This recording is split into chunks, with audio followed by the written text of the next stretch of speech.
This being human is a guest house. And so is this being a church, a guest house. Churches have been around for thousands of years. Humans have always lived in communities, and they've always met together in community to mark rites of passage and to enact rituals that would keep them in right relationship with their gods and the seasons and the passage of life from birth to death. So that's nothing new. When Christianity began, roughly a few months after Jesus died and was reported by his disciples to have been seen alive, they became willing to tell that story and to die for it and to share the news that he overcame death, and they were considered dangerous weirdos and met for a very long time in their houses for their own safety. And that actually is, our origins going way back, because we're from the far left of the Protestant Reformation. So a little bit of history. This went on, house churches, for hundreds of years. And as Christianity developed, it developed as a very diverse movement whose various splinter groups deeply disagreed with each other on basic articles of faith. So for these several hundred years, Christians were mostly violently persecuted for being weirdos and rebelling against the Roman Empire. And sometimes under certain emperors, they were left alone to worship as they pleased. But they were always a little bit weird and disturbing to many in their wider communities. It wasn't until 300 years into all of this, after more than 300 years into all of this, that the Emperor Constantine became converted to the cult of Christianity, and then they could therefore safely meet to discuss their doctrine, which was originally all over the place. I give you this little preface as a reminder that this dangerous, subversive practice, this cult, of a radically communitarian mystery religion has wound up, of course, in our time as sort of the most establishment organization that most people can think of. Oh, the church, yeah, the church. You go there to sit and listen to a boring sermon, dip your baby when your baby's born, say prayers over the dead, give money to the poor, have bake sales, listen to organ music, which is something you're probably not going to be doing anywhere else, shake hands, drink some coffee, and go home feeling better about yourself. Remember the old, here's the church, here's the steeple, open the door. Wait, I don't even know if I'm doing that. The steeple, and then you got to do that and open the door, and here's all the people. So the general stereotype is that all those people are nice, well-behaved folks who enjoy getting together to study and learn and pray and quote-unquote help the needy. Well, we're all needy. That's one thing the church should know. The minute we forget that is the moment we lose our humility and our humanity, both of those words sharing a common root in humus, or earth. To dust thou art, and to dust thou shalt return. We're all dirty people. Folks who don't know think that the church is a kind of pep rally for good people to go to so they could be even better. Like you're just naturally inclined that way if you're a church-going person. Something a lot of people I meet say they wouldn't go to church, because they're not really like that. They're not nice and good like that. And I say, are you kidding me? What are you thinking? You've got it completely so wrong. It's not the good people who get together to be a church. It's the people who want to be good or better. There's a big difference. Like a huge difference from here to there. And in the middle, in that chasm between where we are and where we want to be, in here is desire, yearning, and hard work. We begin again in love. We sang in our litany earlier, because we screw up every 5 minutes or so. If you're me, it's more frequently than that. We are growing into harmony with the divine. We're not in harmony with the divine. If you really look at what we're saying and claiming here, I'm so glad that Lent is coming upon us next week. It's my favorite season for getting real. Lent marks the 40 days before Easter, and that's excluding Sundays. If you're looking at the calendar and going, wait, it's longer than 40 days, Sundays don't count. The traditional practice in the Christian community is to give up something for Lent, something that will connect the faithful with the necessary sense of sacrifice, so that they can meditate on sin and experience penitence that will bring them a deeper maturity, a deeper spiritual maturity. Meditating on sins, our own sins, is not really part of our practice in the liberal religious church, or rather, it's not how we frame our spiritual work. We frame our inner transformational work as moving toward honesty, or taking responsibility for our brokenness, or being in right relation, or living in covenant with each other and with the divine. Guess what? It's exactly the same thing. It's exactly the same thing. It's meditating on our brokenness, sin, whatever you want to call it. When we open the door and see all the people in that church, there is no one but us inside. And here's the thing, that door is always open. It always stays open to let in more people, whosoever may come, whoever feels called to take that risk. This is a lot more complicated and challenging than it seems.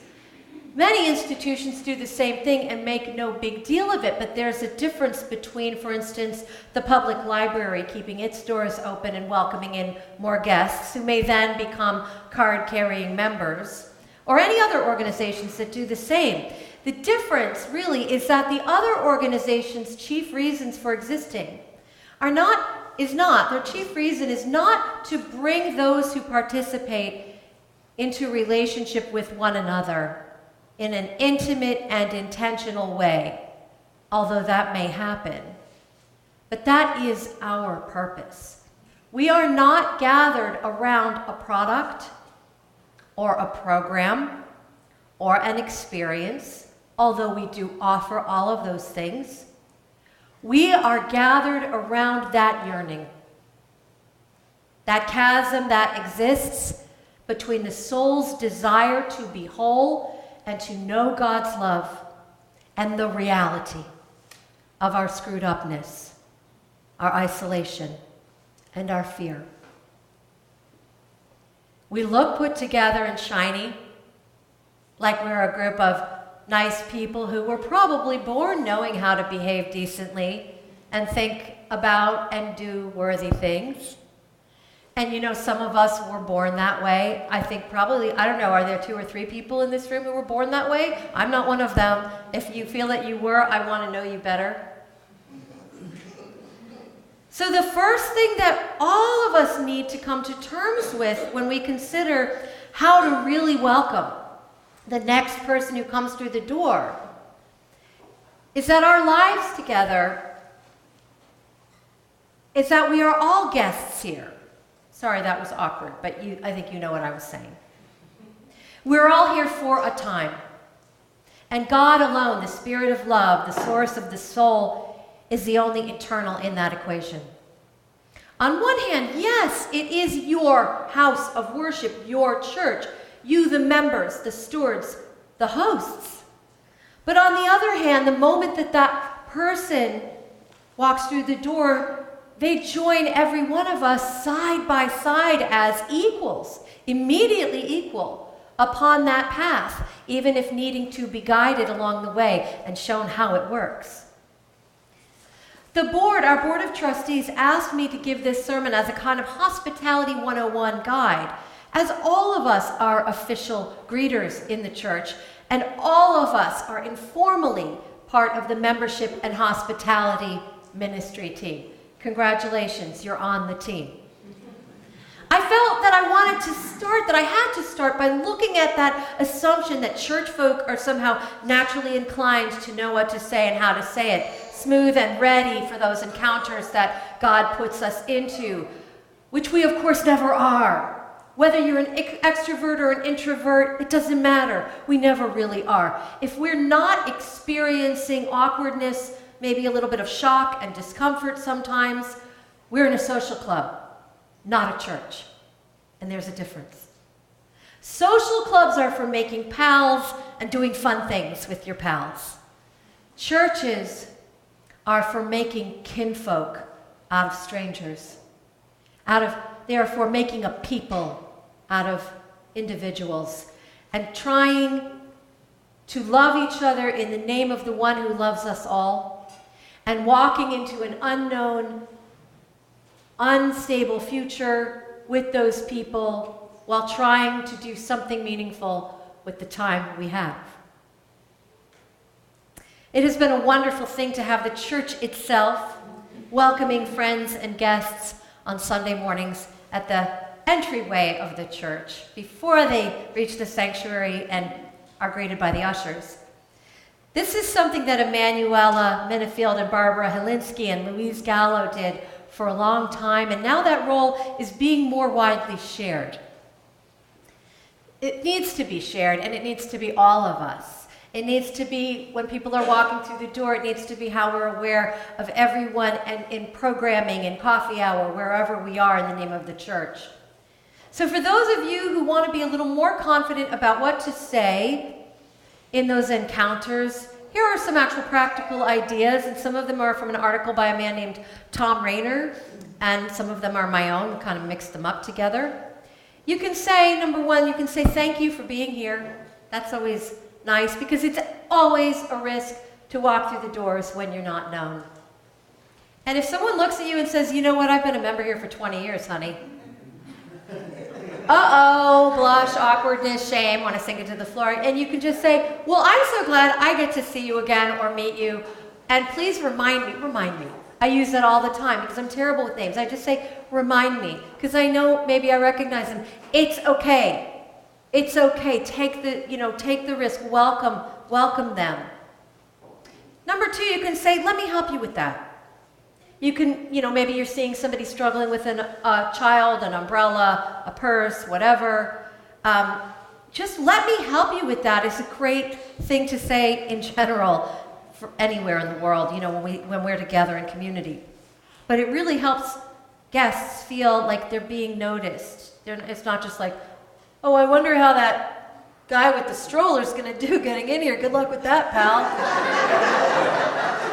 Hope it works out for you. Connected is, please take my seat. Do you know how many churches I visit and there are people who sort of think the pews belong to them? Because there used to be a time where people bought their own pews. And that exists some places. It's sort of like somebody comes in and they sit down and they're like, oh, I'm here at this new church, and somebody kind of goes. Like, that's my seat. We don't have reserved seats. That's for the theater when you buy a ticket. Here's my email address or phone number. Let me know if I can help in any way. Again, maybe a risk. You kind of use that with discretion, but what a nice thing to offer to a guest. Can I show you where you need to go? It's amazing how we forget. This building particularly is complicated, and I have known visitors to be quite embarrassed that they're looking for the bathroom and they wind up back in the sanctuary and they're like, oh, I don't know how that happened, because it's all connected and it goes in a big square. So somebody please, when you were looking out for each other, it's like, let me show you where that group meeting is. Let me show you where to have coffee. Similarly, when we avoid using abbreviations, that's also a very caring thing, because if you say, we're going to talk about GA at the RE table. What? And the UUA initiative. What? Please remember that nobody knows where anything is. They don't know what anything is, and they don't know who you are, even if you think they do, because you feel like you're so known by everyone. Always say, my name is. hi, I'm so-and-so. Because they might even have memory issues. It doesn't matter. It's just, it's okay. Just repeat the information. Oh, here's such a good one. Let me introduce you to... The return rate of guests is always higher when they meet other people. So even, let me introduce you to our minister is great. Let me introduce you to so-and-so. And would you join us for? Would you join us for a coffee hour? Not to grab them by the collar, gotcha, you're not going to sneak out. Some people really like to just check out a place and then they go, thank you, maybe next time. But how about, would you join us for that thing we're doing as a congregation, for the event? Making a mandala, coming to a program, because I'll be there too and we can sit together. And also, would you help me with? I'm cooking manicotti for my brother's table, which is a program that we support in Lynn that feeds hungry people. Would you help me join making some manicotti after church on Sunday? Ask them directly, not a big long-term commitment, do you want to join a committee so that you can be on it for the next 3 years? Start with the one-off, an opportunity to share some fellowship. Then we've begun to really welcome when we make the church workings unmysterious and make it very evident to everybody who walks through those doors that we don't go to church, we are the church. The moment that someone grasps that idea and embraces it for themselves, they too are the church. I'm going to do something right now and ask you to conclude this sermon. I want you to enter into the awkwardness and subtle discomfort with me and look around and find someone that you don't know, wherever you are. And I'm going to ask you, we're going to time this for 1 minute, to get up if necessary or if you are able, and go and just simply greet someone. 1 minute. Feel the awkwardness. Enter into it.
In that awkwardness, in that moment of uncertainty,